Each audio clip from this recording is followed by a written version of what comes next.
Surat ST વિભાગ દ્વારા મુસાફરોને વધુ ઝડપી અને સુવિધાજનક મુસાફરી મળે તે માટે નવી બસ સેવાઓનો પ્રારંભ કરવામાં આવ્યો છે। 84ના ધારાસભ્ય સંદીપભાઈ દેસાઈના હસ્તે બસોને લીલી ઝંડી બતાવી ફ્લેગ ઓફ કરવામાં આવ્યું હતું। નવા રૂટ શરૂ થતા મુસાફરોમાં ખુશીનો માહોલ જોવા મળી રહ્યો છે। સુરત એસટી વિભાગ દ્વારા શરૂ કરાયેલી નવી બસ સેવાઓમાં અડાજણથી નહેરુનગર સુધી વોલ્વો બસ સેવા શરૂ કરવામાં આવી છે। ઉપરાંત ઉધનાથી અમદાવાદ માટે ગુર્જરનગરી બસ હવે બાયપાસ રૂટથી દોડાવવામાં આવશે। સાથે જ બારડોલીથી મોડાસા જતી એક્સપ્રેસ બસ હવે સીધી ગોધરા થઈ લુણાવાડા મોડાસા સુધી સેવા આપશે। નવા રૂટ શરૂ થતા મુસાફરોના અંદાજે 2 થી 3 કલાકના સમયની બચત થશે। ખાસ કરીને રોજિંદા અપડાઉન કરતા મુસાફરોને આ નિર્ણયથી મોટી રાહત મળશે। ફ્લેગ ઓફ કાર્યક્રમ દરમિયાન એસટી વિભાગના અધિકારીઓ અને મોટી સંખ્યામાં મુસાફરો હાજર રહ્યા હતા।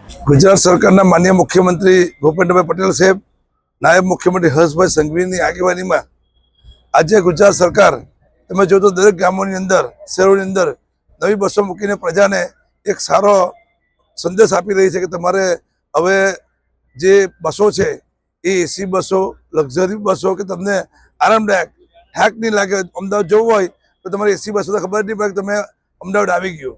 એટલે આજે સુરતથી પણ આપણા નવા જે NHI છે એ કિંમતી ચલાવીને અમદાવાદ ગોધરા સુધી બસોનું આજે આપણે રવાના કરવાના છે। ખૂબ આનંદની વાત છે। આજે લગભગ 3 બસ છે।